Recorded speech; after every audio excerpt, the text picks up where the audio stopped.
As aranhas são os mais antigos engenheiros do mundo. Elas estavam entre os primeiros animais a viver na Terra e, desde a época em que elas surgiram, fazem teias.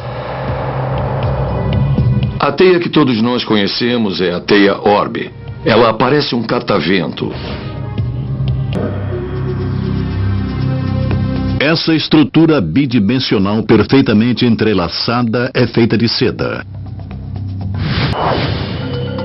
Uma das coisas extraordinárias na seda da aranha é ser uma das fibras biológicas mais fortes conhecidas pelo homem. As aranhas de teia fazem a seda mais resistente de todas as aranhas. Na verdade, tem 5 vezes a força têncil do aço. E ainda melhor do que isso, ela é elástica, pode ser esticada a 1/4 de seu comprimento antes de ser forçada e romper. Construir uma rede requer 4 tipos de sedas diferentes. Cada um tem uma composição química, força têncil e elasticidade diferentes. A primeira se chama fio de segurança. É forte e resistente. A aranha sobe até um ponto de partida tal como um galho de árvore e libera uma única fibra ao vento. É como soltar pipa. Esse fio é jogado no ar e, se a aranha tiver sorte, essa linha enroscará em outra coisa, como uma árvore a certa distância. Uma vez que a linha estiver presa, a aranha sobe para frente e para trás, reforçando o fio de segurança inicial com outros fios de segurança. O resto é fácil. A aranha libera então um fio frouxo que fica pendurado em forma de U. Rastejando até o centro do fio frouxo, a aranha lança outro fio para baixo para criar um formato de Y. Liberando mais fibra para construir a borda exterior e os raios da rede, a aranha também expele um segundo tipo de fio chamado Attachment Silk, discos de adesão. É feito de um tipo diferente de proteína e sua função é fixar as ligações e impedir que a estrutura caia. A seguir, a aranha tece uma espiral auxiliar de uma terceira seda, Minor Ampullate. Ela se estende até o centro da teia até a extremidade exterior. Serve simplesmente como diretriz temporária para a espiral pegajosa feita de Flageoleform, o 4º tipo de seda, que é coberto com uma cola adesiva. A espiral é pegajosa, é extremamente adesiva, mas também altamente elástica. Ela pode esticar bastante sem se romper. E ao fazer isso, ela absorve e dissipa a energia de um inseto, se movendo rapidamente ao atingir a teia. Por não ter boa visão, a aranha precisa confiar nas vibrações que passam pelos fios de seda para localizar e identificar sua presa. Uma aranha sabe a diferença entre um gafanhoto, que é bom para comer e relativamente seguro de se aproximar, de um vespão, que pode ser bom para comer, mas é, na verdade, muito perigoso de se aproximar. Se for segura a aproximação, a aranha sai de sua posição normalmente no eixo ou centro da teia, até onde a vítima está presa. A aranha a envolve em outro tipo de seda, uma massa de fibra forte e elástica chamada seda swathing, de encapsulamento, e domina a presa impotente. A teia fez o seu trabalho, como também o pequeno engenheiro que a construiu.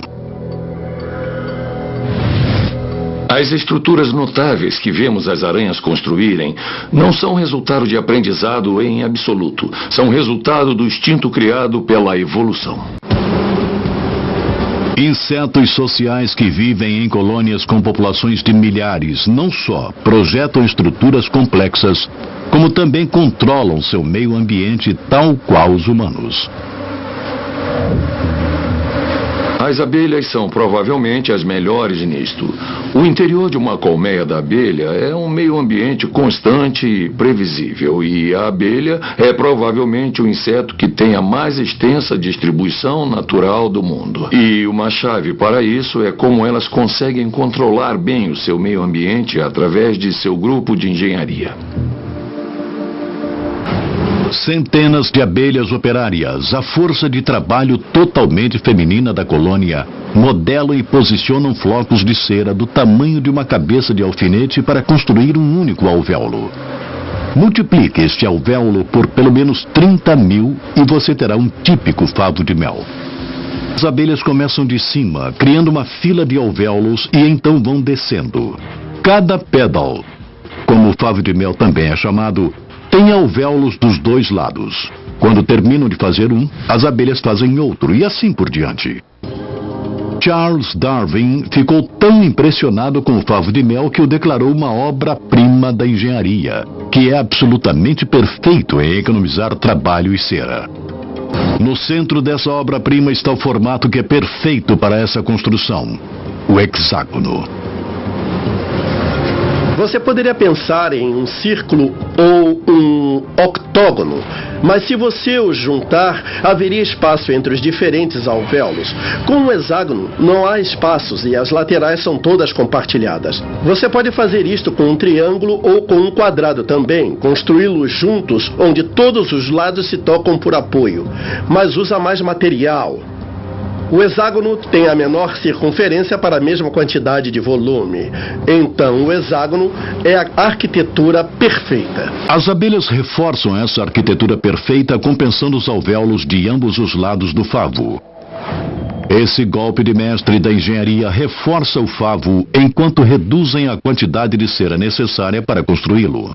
Armazenar todo este mel requer mais engenhosidade e engenharia.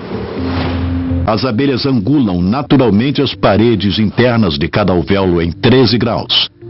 Essa inclinação evita que o néctar aquoso que as abelhas armazenam escoe. Quando o mel está pronto, as abelhas tampam os alvéolos. Como mestres de seu meio ambiente, as abelhas mantêm suas colmeias em constantes 34 graus. Nesta temperatura, a ninhada se desenvolve adequadamente, o néctar se transforma em mel e a cera se mantém maleável para modelar alvéolos. Se a temperatura descer abaixo de 34, as abelhas se agrupam para gerar calor. Se ficar quente demais, elas abanam suas asas ou evaporam água para esfriar a colmeia. Estudiosos gregos da antiguidade, buscando uma explicação, acreditavam que as abelhas possuíam o que eles descreviam como certa previsão geométrica. A abelha operária só vive cerca de 5 semanas, 35 dias. Assim, elas não têm tempo de aprender as técnicas. Elas sabem instintivamente como fazer essas coisas.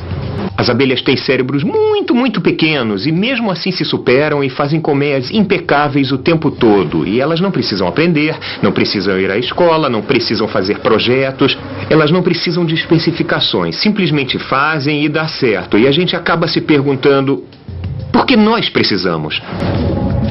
O hexágono intriga os engenheiros porque ele distribui força de impacto em direções diversas e diferentes ao mesmo tempo. E ele não tem cantos com ângulos certos, o que é tipicamente vulnerável em termos de engenharia. O formato do hexágono sustenta melhor. É por isso que os humanos fazem colmeias de qualquer material, de papel a alumínio. Os cupins são os mestres engenheiros do mundo dos insetos. Através da evolução, eles inventaram o primeiro edifício inteligente do mundo. Os cupins estão sempre monitorando as condições dentro da termiteira. Estão constantemente caminhando, medindo a umidade, medindo a corrente de ar, medindo a quantidade de oxigênio e dióxido de carbono na atmosfera. E eles estão constantemente modificando a termiteira para garantir que todas as proporções estejam perfeitas.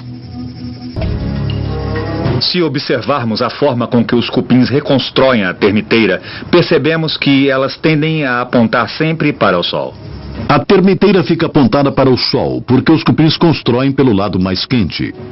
No hemisfério sul, onde fica localizada a Namíbia, o sol aparece no céu do norte, então as termiteiras lá pendem para o norte. Os cupins moverão cerca de 1 tonelada de terra por ano para construir a termiteira e assegurar que ela representará sua função principal: capturar vento para ventilação. Sem circulação de ar pela rede complexa de corredores das termiteiras, os cupins morreriam. Eles vivem em grandes ninhos abaixo da termiteira. Lá, a rainha põe seus ovos e a colônia cultiva fungos, sua maior fonte de alimentação. Se fôssemos enterrados muito fundo, sufocaríamos rapidamente. Mas esses cupins não. E o motivo disso não acontecer é que as termiteiras funcionam como um pulmão de vento para a colônia.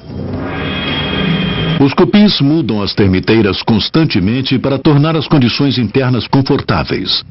Eles abrem e fecham buracos na superfície e modificam corredores internos em resposta direta ao deslocamento do vento e da chuva. Os túneis são o local inicial onde o organismo prolongado da colônia de cupins encontra a energia do vento usada para obter a função de aragem, que traz uma brisa agradável e constante para o ninho. Nós sabemos que os jovens machos bowerbirds começam a juntar gravetos no chão e fazem um caramanchão que é muito simples. Isso é um componente genético, mas eles aprendem pela prática e há evidências de que aprendem potencialmente observando os machos mais bem-sucedidos na construção de seus caramanchões. Construir um caramanchão avenida requer várias etapas. Se cada uma não for feita com perfeição, o garoto perde a garota. Primeiro o macho limpa uma área, depois acomoda uma esteira de gravetos. Essa esteira irá fixar os gravetos verticais que o macho insere um a um para formar as paredes do caramanchão. A seguir, os machos mordem um fruto e esguicham o suco nas paredes como tinta. Finalmente, é hora de decorar. Qualquer coisa serve para impressionar uma fêmea. Em locais que os machos têm acesso às pessoas, eles usam o nosso lixo, usam tampas de canetas, prendedor de roupas. Às vezes usam concha de caracóis, às vezes usam ossos. É muita variação a decoração que eles usam. A competição entre os machos para construir o melhor caramanchão é tão feroz que eles frequentemente roubam a decoração uns dos outros ou derrubam as paredes, forçando o rival a reconstruir do zero. E assim você tem machos interferindo com outros machos e machos tentando ser vistosos e atrair as fêmeas. Então essas semelhanças não são coincidências. Eles acontecem graças a uma necessidade comum da evolução. Durante a temporada de acasalamento, o macho comunica seu desejo de mostrar seu caramanchão com vocalizações altas. Uma fêmea que responde entra por um lado, enquanto pelo outro, o macho faz sua dança de corte e mostra seus ornamentos. As fêmeas são muito exigentes e visitam 3 caramanchões em média antes de escolher o macho.